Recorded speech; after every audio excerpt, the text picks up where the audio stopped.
Bonjour et bienvenue à Révéler, le podcast de TVC 22. C'est un podcast vidéo style. Avant que vous vous demandez pourquoi on a une vidéo ici aussi.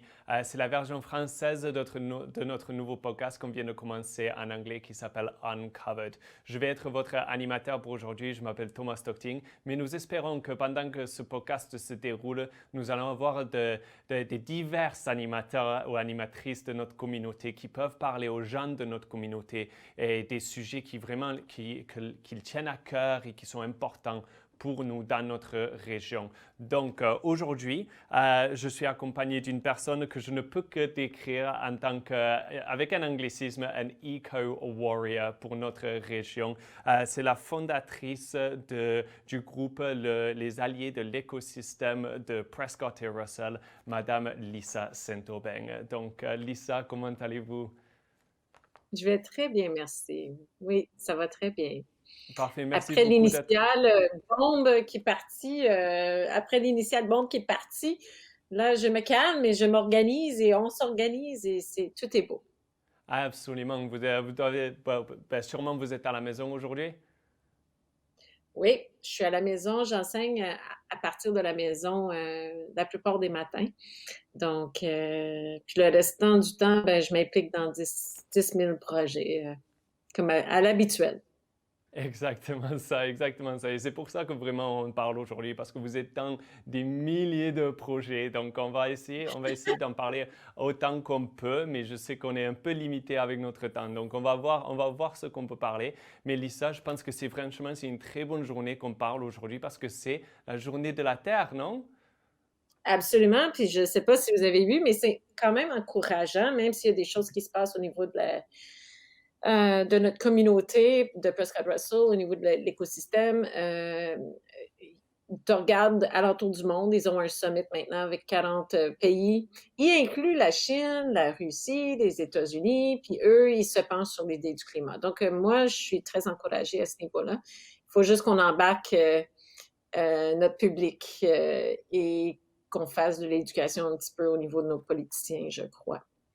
Absolument. Et nous, on va parler un petit peu plus de votre travail avec l'écosystème et l'environnement dans notre région. Mais tout d'abord, Lisa, pour les écouteurs qui peut-être ne vous connaissent pas aussi bien que certaines personnes ici à TVC 22, est-ce que vous pouvez nous parler un petit peu de vous? Combien de temps ça fait que vous vivez dans la région? Qu'est-ce que vous faites? Ça fait toute ma vie que je vis ici dans la région. J'ai été élevée à l'extérieur de Bourgette, un petit village franco-catholique, par des parents qui étaient des hippies, donc ils étaient très jeunes. Puis, prime abord, ma mère était anglophone, même si elle venait d'une famille qui avait des sources francophones, elle parlait que l'anglais. Et vraiment, on était une genre d'exception dans le coin parce que la plupart des gens étaient assez traditionnels, puis vivaient une vie assez normale. Mais nous, on avait acheté un terrain de 3 acres à l'extérieur de Bourgette et j'ai été élevée euh, pas d'électricité, pas d'eau courante, maison en bois rond. Je parlais l'anglais à la maison. Puis ma mère m'a envoyée à l'école catholique de Bourgette.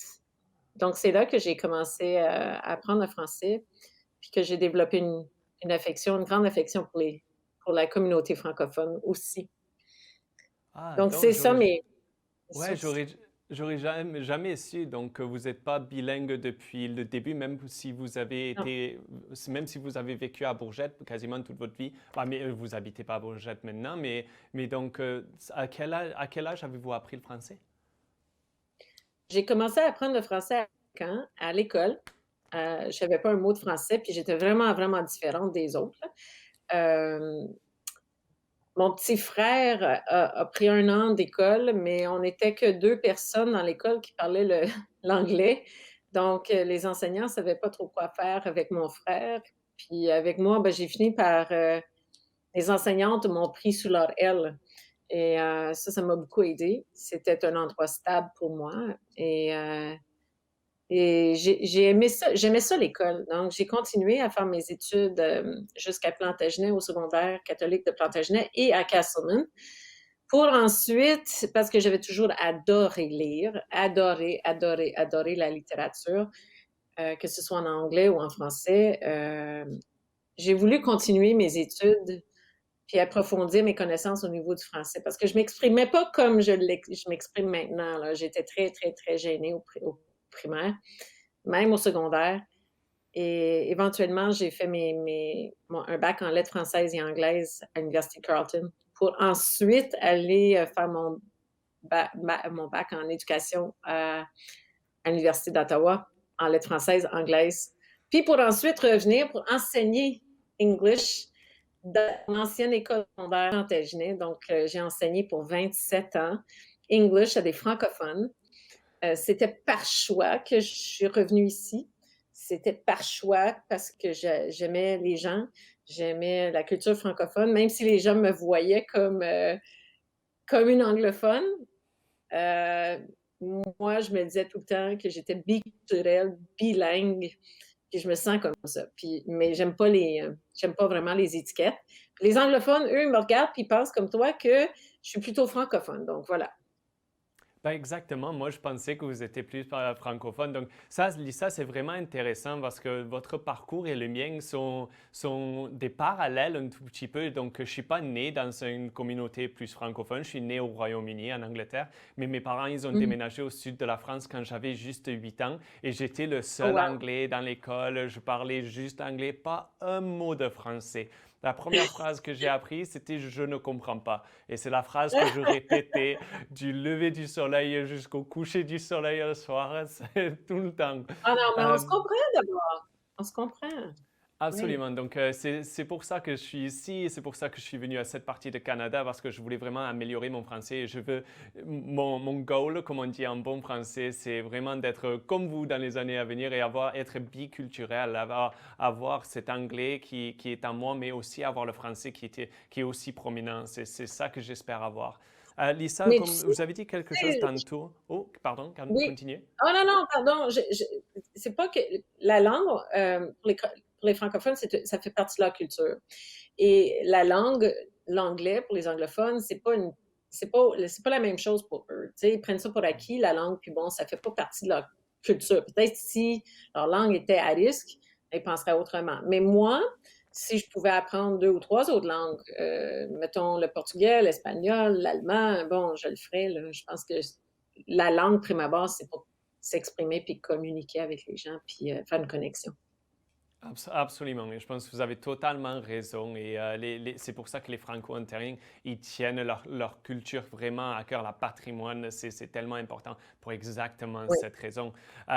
Nous parlons pas de la langue aujourd'hui, mais un peu plus non. de l'environnement. Donc, vous avez dit tantôt que quand vous avez vécu à Bourgette, c'était 3 acres, je pense que vous avez dit que votre famille avait. Donc, est-ce que ça, il y a une correlation, comme on dit en bon français, avec ça et votre intérêt dans l'écosystème et l'environnement, où est-ce que cet intérêt pour vous a vraiment commencé? C'est très intéressant comme question, hein, parce que j'ai jamais pensé que je me retrouverais à faire qu'est-ce que je fais là, là. C'était pas comme si, une fois que j'ai pris une pré-retraite, que je me suis dit: «OK, ben là, tu vas te lancer dans l'environnement, puis ça va être comme ça». Pas du tout, pas du tout. Mais ça a été un grand, grand choc pour moi, parce que j'ai comme pris pour acquis, heu, l'environnement dans lequel j'ai toujours baigné. Donc, moi, j'ai toujours vécu dans un espace très, très, très sauvage. Donc, l'endroit où je vivais quand j'étais enfant, on vivait en face de la forêt La Rose, très isolé. OK? On avait de télévision, on n'avait pas d'électricité, on vivait vraiment dans une petite bulle sauvage, si tu veux. Puis quand je me suis mariée, ben, on n'a pas été ben, ben loin. On est allé à Riceville, en fin bois. Mon mari, c'était un chasseur, un pêcheur. Je faisais des grandes randonnées. Je partais de chez moi, je faisais du ski de fond dans les concessions. Puis encore là, c'était très isolé. Puis quand j'ai déménagé, puis je suis maintenant divorcée, je demeure à Plantagenet, dans le petit village de Plantagenet. Ben, je vis sur la mini-rivière qu'il y a, la Nation. C'est très joli. Puis il me fallait pas grand-chose. Donc, j'ai une havre de paix ici. Je pouvais prendre des marches à partir de chez moi, puis aller faire de la raquette, puis aller prendre des marches pendant l'hiver. Puis je suis photographe aussi, donc je prenais des photos partout. Depuis 10 ans, je partage ces photos-là avec le monde entier parce que je suis très connectée via Facebook. Euh, Une des raisons que je suis connectée via Facebook, ben, c'est parce que justement, je vis dans un mini village qui a pas grand-chose autre que la nature. Mhm, Mais j'ai pas compris jusqu'à quel point c'est important pour moi parce que ça a jamais été enlevé de ma vie, ça. mhm, C'est comme les francophones, on reconnaît notre valeur comme francophone, on reconnaît l'importance de notre langue quand c'est attaqué. mhm, C'est là, absolument. les gens sont: «Non, non, non, je veux pas perdre», tu sais? Ben, c'est la même chose pour moi. Donc quand que cet hiver, tu étais là, quand que en dedans de 2 nuits, je me suis rendu compte qu'il manquait la moitié de ma forêt en haut de la côte, ben, c'est pas ma forêt à moi, mais c'est mon monde à moi, ça. Mhm, C'est mon village, c'est mon milieu, c'est plus loin que juste ma maison. Tu sais, le temps que je suis ici sur la terre, là, quand je vais me promener, ben, this is my world. mhm, absolument. Lisa, avant de continuer là-dessus, je voulais vous demander, vous dites que vous êtes photographe. C'est vraiment intéressant cette corrélation, cette relationship en tant que photographe et la nature, ça vient hand in hand, ça vient vraiment facilement. Yes. Est-ce que vous avez trouvé ça, votre passion, votre intérêt dans la photographie? Est-ce que ça a augmenté votre intérêt dans la nature et l'environnement? Ben, tu sais, il y a 2 façons de voir la caméra, hein, puis tout le monde a une caméra entre les mains maintenant qu'avec leur iPhone, Ouais. mais prime abord, je suis quelqu'un qui aime, exprimer, j'aime écrire. Mais j'ai toujours été fascinée par la photo, même jeune. J'allais à la petite bibliothèque, puis je sortais de Time Photography. Puis je voulais vraiment, ça c'est dans une autre vie, au lieu d'être prof, je serais devenue war photographer, war journalist. I really wanted to travel. Je voulais voyager partout, puis faire de la photographie, puis écrire. Donc, il y a 10 ans, j'ai commencé une business, une entreprise en photographie. Pour moi, la photographie, ça me permettait de c'est comme la poésie sans être obligé Mm. de l'écrire. Tu Ouais. peux vivre ce que tu vois dans la nature. Donc, c'est ce que j'ai fait. Tu sais, il y a un éveil qui peut se faire à partir de photos. Puis moi, ben, au lieu de faire du street photography, parce que je ne suis pas là, ben, Ouais. my street photography, c'est la nature. Puis ce que les gens ne comprennent pas, c'est que quand que tu détruis, mettons, des arbres, c'est pas juste des arbres. C'est pas juste des arbres, c'est même pas juste des animaux. C'est comme si c'est une société qui vit Mhm. là. C'est, moi je vais dire ça, c'est comme, c'est ma communauté ça. There's life in there, OK? Everything's alive, OK? Il y a du lichen sur le lichen, sur les troncs d'arbres qui sont tombés à terre, il y a des fourmis, il y a des bébites, il y a toutes sortes de choses à montrer. Puis avec une caméra, avec un objectif qui magnifie tout ça, Mhm. ben moi, je peux montrer un petit peu de qu'est-ce que moi. C'est de toute beauté, selon moi. Absolument, tout est lié, comme vous dites, mais absolument, avec la caméra, c'est une perspective différente et c'est toujours la perspective dont la personne qui prend la photo. Chaque photo n'est pas la même. Et comme vous dites, si vous avez vécu toute votre vie dans downtown Toronto, par exemple, peut-être que la street photography et le graffiti, c'est quelque chose que vous tiendrez plus à cœur que l'environnement. Mais vous avez vécu à Bourget, vous avez vécu dans un endroit plus rural et comme vous avez dit, votre street photography, c'est les chemins, c'est les arbres, c'est les forêts qui vous entourent. Donc, Lisa, quand je vous ai rencontré l'hiver dernier, quand on parlait des coupes à blanc des arbres dans notre région, est-ce que ça, c'était la première fois que vous avez vraiment pris une rôle vraiment actif dans essayer de préserver l'environnement ici? Donc, est-ce que ça, c'était la première fois? Ben oui, par la force des choses. Parce que quand Mm. tu es dans un système, comme j'étais enseignante dans un système scolaire pour 27 ans, euh, la prise de position par rapport à des enjeux comme ça devient politique. Puis les profs, il faut qu'on fasse attention. Tu sais, it's a very old-fashioned area. C'est traditionnel Ouais. ici. Les profs, on a une responsabilité vis-à-vis les parents de la communauté, vis-à-vis les gens de la communauté qui sont impliqués dans des entreprises, vis-à-vis leurs enfants. Et on n'a pas le droit nécessairement de se prononcer face à ces choses-là. Mais moi, je le faisais à l'intérieur de l'école, right? So, j'étais très, très, très impliquée dans l'univers scolaire. Mhm.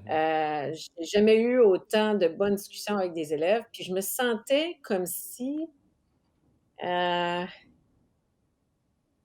comme, OK, j'ai été très impliquée au niveau de la communauté. Ouais, Juste avant de partir, ça faisait 3 ans que je m'impliquais doucement dans les comités municipaux. d'accord, oui. Puis jusqu'à Noël, on a planté des arbres de Noël dans toutes nos communautés. Tu sais, on a fait toutes sortes de petits projets. Vous avez Là, fait quand ça avec les enfants de l'école? oh, ben oui, on a fait ça avec la communauté. Tu sais, I'm very good Mhm. at organizing. Donc, on avait organisé toutes sortes d'événements pour égayer Noël pendant la pandémie. On avait fait faire planter un arbre de Noël dans tous nos villages. Bon, Mhm. on avait fait un pavillon ici à Plantagenet. Puis bon. Euh, mais quand que j'ai vu qu'il y a eu la coupe à blanc et Mhm. que jusqu'à un certain point, les politiciens le savaient que c'était pour se passer. Ben, j'ai dû me retirer un peu de ces comités-là pour vraiment devenir plus active. Tu peux critiquer, tu peux pas dire aux gens, OK, de plante un arbre, c'est cool. Puis d'un autre part, rien dire quand il y a quelque chose comme ça qui se passe. Donc, il a fallu que je Mhm. choisisse. Euh, et ça a été comme, c'est une question d'éthique pour moi, là. C'est de dire, OK, si t'es pas critiqué, ben tu peux pas être hypocrite puis planter un arbre d'un bord puis pas. Tu comprends? Donc, il a fallu que je fasse un Absolument. choix. C'est ça. Pour votre perspective, c'était un conflit d'intérêts d'être sur tous ces comités dans la municipalité, dans votre municipalité, dans votre région, mais en même temps être une personne qui n'est pas d'accord avec la façon dont l'environnement est en train d'être traité, alors, juste à côté de Gérer, chez vous. oui. Comme sur ma rue, donc à tous les 10 minutes, il y avait des gros Mhm. camions qui passaient avec au-dessus de 1000 acres en bout de ligne, là. On n'est pas certain encore les chiffres. J'ose. Il faudrait que je fasse d'autres recherches à appeler Bonfield, qui est la compagnie qui, eux, ils approchent les fermiers dans la région, puis ils leur disent, bon, on vend des nouveaux terrains boisés, nous, on va tout enlever, puis là, tu vas pouvoir relouer les terrains de nous. C'est ça qu'une des compagnies fait. Puis on dit sur leur site de Bonfield, ben, on a des échos pratiques qui, bon, c'est absolument pas vrai, là, mais regarde, Mhm. c'est ça. Puis moi, je me suis dit, comme à tous les 10 minutes, les camions passaient. Ça branlait ma maison tant que c'était puissant et fort. C'est dérangeant. Mais c'est pas que moi, là. Dès que j'ai commencé à sortir ça, ben, c'est toute la région. Oui, ça m'affecte moi, ça affecte Mhm. mon chemin, mais ça fait beaucoup au-delà de ça. Et c'est pour ça que j'ai commencé un groupe. On a fait la pétition qui a eu 1500 signatures. Après ça, de là, on a parti un groupe Facebook. On est rendu à 340 personnes qui sont abonnées au groupe. Mais c'est pour l'ensemble de Prescott Russell. Absolument. Donc, ce groupe-là, c'est le groupe qu'on avait mentionné tantôt. C'est les alliés de l'écosystème dans Prescott et Russell, Eco-Allies of Prescott Russell, comme on dit en anglais. Donc, c'est pour cette raison-là que vous avez créé ce groupe. Et est-ce que, je voulais vous demander, Lisa, maintenant que ça fait quoi, 5-6 mois que ce groupe a été créé, est-ce que vous avez pensé que ça aurait eu tant d'effets? Parce que je vois, il y a plein de monde qui commence à être dans votre groupe, il y a plein de monde qui en parle. Les journaux comme Le Droit, même CBC, Radio-Canada parlent de ce qui se passe. Et moi, je suis dans le groupe aussi. Et le nombre d'articles et de conversations qui sont commencées par ce groupe, est-ce que c'est ce que vous avez imaginé quand vous l'avez créé ou est-ce que c'est devenu quelque chose d'encore plus grand? Non, non, pas du tout. Mais tu sais, oui, initialement, j'étais très fâchée, hein, sous l'effet de choc. Choquée et sous l'effet de choc. Donc, avec la première vidéo que j'ai fait, c'est parce que je suis quand même assez bien connectée. Tout de suite, j'ai pris le téléphone, puis j'ai appelé les gens dans la municipalité, Francis Drouin. On avait eu des conversations avec lui avant. J'avais eu des conversations avec d'autres politiciens, puis j'ai demandé des questions. Puis bon, il y avait un blocage, là. Les gens ne voulaient pas me répondre. Puis suite à ça, j'étais fâchée. Puis j'ai commencé mon premier Facebook Live. Puis bon, ça a fait comme genre explosion, comme tu dis. Mais à un moment donné, il faut aller de la colère à quelque chose de plus plus positif, plus Productif, constructif. constructif, voilà, c'est Sans ça le mot, ouais. sans nécessairement pour autant arrêter de pointer du doigt parce que à la limite, ceux qu'on les élus, ils sont responsables pour les décisions qui sont prises, que ce soit municipal, provincial, fédéral, je m'en Mhm, fous, il faut qu'ils travaillent ensemble, c'est trop gros, c'est trop gros. Bon, le monde est en train de travailler ensemble présentement sur le summit thing, OK? mhm, Tout le monde, là. Donc, nous aussi, on a une responsabilité en tant que leader, puis les gens aussi. Donc, moi, ma job à moi, ce que je suis bonne à faire, je j'aime pas la compétition, j'aime mhm. la collaboration. Donc, ce que j'ai décidé de faire, parce on peut se perdre dans ce milieu-là, on peut vite perdre notre énergie, ça peut devenir négatif, ça peut être très lourd. Donc, ce que j'ai décidé de faire, c'est de commencer des conversations avec les gens de ma région qui sont ouverts à ça. Puis à chaque dimanche maintenant, j'ai une conversation avec une personne différente vers les 11 heures du matin. On n'a pas besoin d'être d'accord sur tous les points, Mhm. mais d'avancer la conversation puis de l'avoir, parce que dans notre région, on n'a jamais eu ça. On n'a jamais eu une conversation sur l'environnement puis sur l'impact que nos décisions économiques ont sur les gens de la région parce qu'on détruit l'environnement. Et c'est intéressant que, comme vous dites, avec vos conversations qui se passent les dimanches, que tu peux avoir beaucoup plus. Vous n'êtes pas nécessairement d'accord. Et c'est pareil avec la photographie dont on parlait tout à l'heure. C'est des perspectives différentes. Ça ne veut pas dire que quelqu'un dit la bonne chose et quelqu'un dit quelque chose de mauvais. Mais comme vous dites, c'est la collaboration. C'est des perspectives différentes qui créent a wider picture, comme on dit en bon français, du problème qu'on a en ce moment, non? Mais vraiment, après ma barre, que tu sois politicien, que tu sois agriculteur, que tu sois un businessman, que Mhm. tu aies un intérêt à développer, je sais pas, à bâtir plein de maisons dans la région, tu es encore un humain. Puis tu as une famille, puis tu as des enfants, puis tu as des parents, puis bon, tu as tout ça. Il y a un moment donné, tu étais peut-être un enfant. Et à Mm. ce moment-là, tu réalises que tu dois. On survit dans l'environnement dans lequel on est baigné. So, l'argent va comme l'argent là, ouais, on peut peut-être avoir de l'argent là, plus tard, là, on peut peut-être être millionnaire, on peut peut-être avoir autant de pouvoir que tu voudras, Ouais. mais que tu sois Francis Drouin, que tu sois Justin Trudeau, tu as quand même besoin de l'air frais, tu as besoin de l'eau qui est propre, tu as besoin des arbres, tu as besoin de. Tu sais, donc, c'est ça. C'est ça qu'on a en commun, puis j'espère que les gens vont commencer à comprendre ça avec le temps, que que c'est vraiment des enjeux qui sont à la base de ce qu'on a tous besoin. Absolument. Et quand vous parlez là, des différents niveaux, des personnes que vous soyez, politiciens, fermiers, agriculteurs, quiconque, on a tous des raisons différentes pour lesquelles on est intéressé dans ce sujet.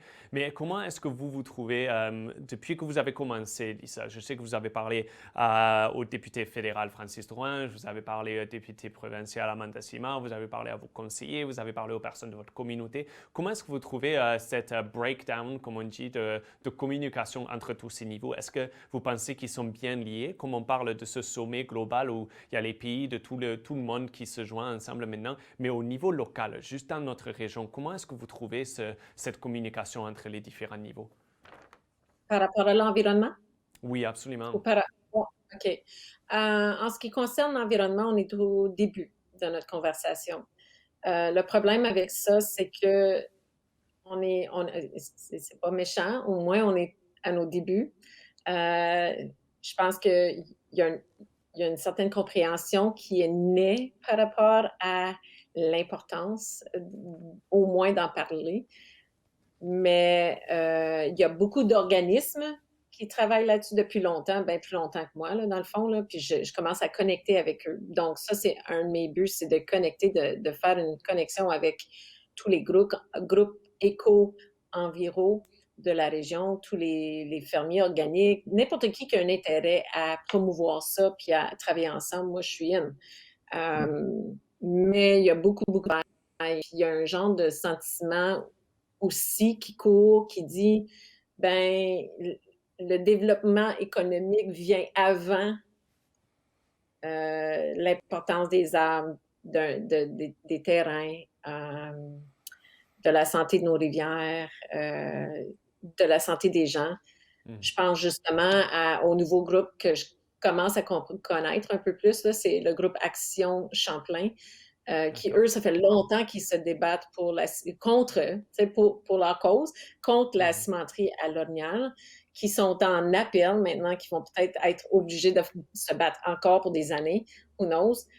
Tu sais, tu lis tous les effets néfastes d'une cimenterie pour toutes sortes de choses, que ce soit la santé de nos bébés, que ce soit la santé de nos terrains avec la acid rain, que ce soit le CO2 emissions.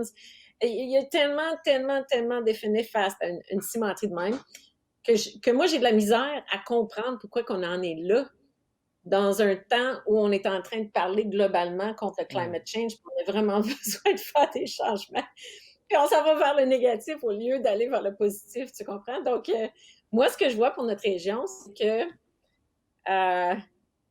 exemple, j'ai pris mon auto hier, puis je suis partie de Plantagenet pour aller à Castleman.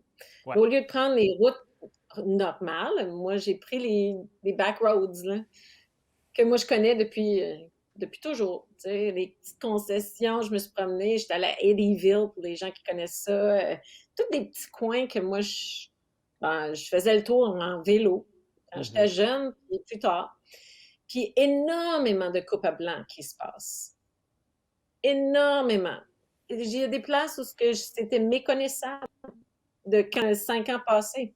Donc, le changement au niveau de comment est-ce qu'on utilise nos ressources, que ce soit les arbres, l'eau, le terrain, les industries, le développement, ça se passe tellement rapidement, que la discussion n'est pas rapidement non plus. C'est ça qui m'inquiète. Oui, il y a une déconnexion entre ce qui se passe et ce dont quoi les gens parlent. Lisa, on va prendre une petite pause en ce moment. Nous, on va continuer de parler, mais par contre, pour vous les écouteurs, vous allez devoir attendre la semaine prochaine pour voir la deuxième partie de ma conversation avec Lisa Saint-Aubin. Donc, merci beaucoup d'avoir écouté et nous, on vous rejoint la semaine prochaine. Mais Lisa, reste ici parce que nous, on va continuer de parler, ne t'inquiète pas. Parfait. Bye.